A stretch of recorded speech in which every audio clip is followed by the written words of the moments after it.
Bismillah, Assalamualaikum warahmatullahi wabarakatuh. Halo anak-anak yang soleh dan soleha, gimana kabar kalian? Semoga kalian semua dalam keadaan sehat walafiat, masih tetap semangat walaupun pembelajarannya masih daring. Nah, hari ini kita akan belajar bahasa Indonesia yang dipadukan dengan sains. Nah, karena kita baru mendapatkan buku ini baru ya. Nah, baru dua pekan ini. Nah, nanti kita akan belajar materi yang di lanjutan minggu lalu. Nah, sebelum kita belajar, mari kita berdoa dulu. Bismillahirrahmanirrahim. Rabbi zidni ilma warzuqni fahma. Amin. Nah, teman-teman, minggu lalu kita sudah belajar tentang makhluk hidup dan ciri-ciri makhluk hidup. Nah, minggu ini kita akan belajar kebutuhan makhluk hidup. Nah, simak ya penjelasan berikut ini. Nah, kebutuhan makhluk hidup itu apa saja sih? 1. Makhluk hidup membutuhkan udara. Manusia bernapas menggunakan paru-paru, ikan dengan insang. Nah, makhluk hidup membutuhkan udara untuk bernapas. Tanpa udara, makhluk hidup akan mati. Cobalah kamu tutup hidungmu selama 10 detik. Apa yang kamu rasakan? Kebutuhan berikutnya adalah makhluk hidup membutuhkan makanan. Makanan sangat diperlukan oleh setiap makhluk hidup. Makanan merupakan sumber energi yang diperlukan untuk melakukan kegiatan. Jika makhluk hidup tidak makan untuk waktu yang lama, maka tubuh makhluk hidup akan kekurangan energi. Tumbuhan dapat membuat makanannya sendiri, sebaliknya manusia dan hewan tidak dapat membuat makanan sendiri. Manusia dan hewan mendapatkan makanan dari tumbuhan dan makhluk hidup lain. Kemudian, makhluk hidup juga membutuhkan air. Selain udara dan makanan, kebutuhan makhluk hidup yang lain adalah air. Air dalam tubuh berguna untuk melarutkan zat makanan agar mudah diserap oleh tubuh. Air juga berguna untuk mengangkut sari-sari makanan, oksigen, dan karbon dioksida di dalam tubuh.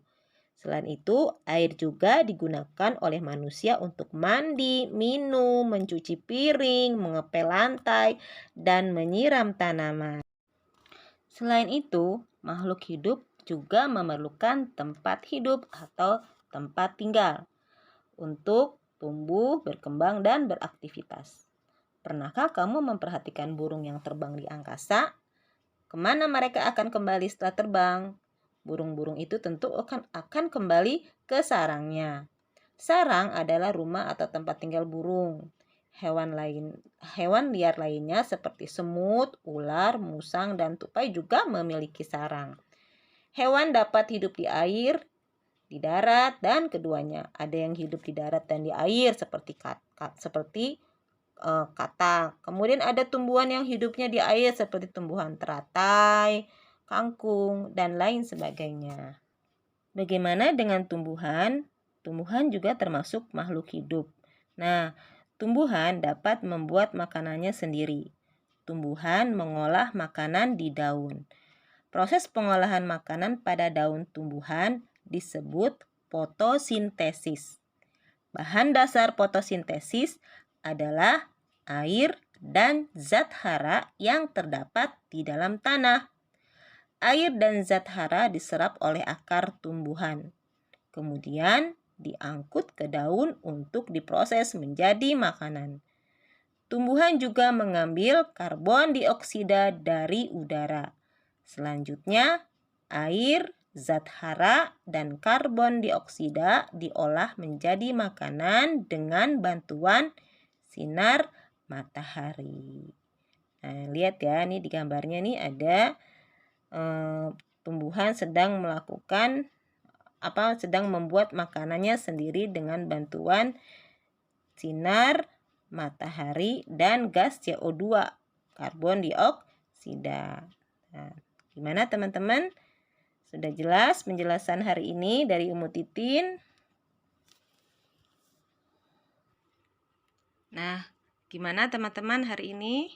Sudah jelas ya? Nah, mari kita tutup pelajaran hari ini dengan membaca doa kafaratul majlis.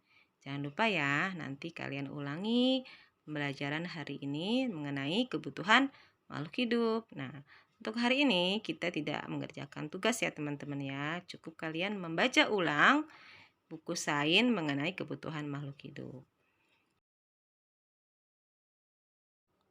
Mari kita akhiri pembelajaran hari ini dengan membaca doa kafaratul majlis. Subhanaka Allahumma wa bihamdika asyhadu an la ilaha illa anta astaghfiruka wa atubu ilaik. Assalamualaikum warahmatullahi wabarakatuh.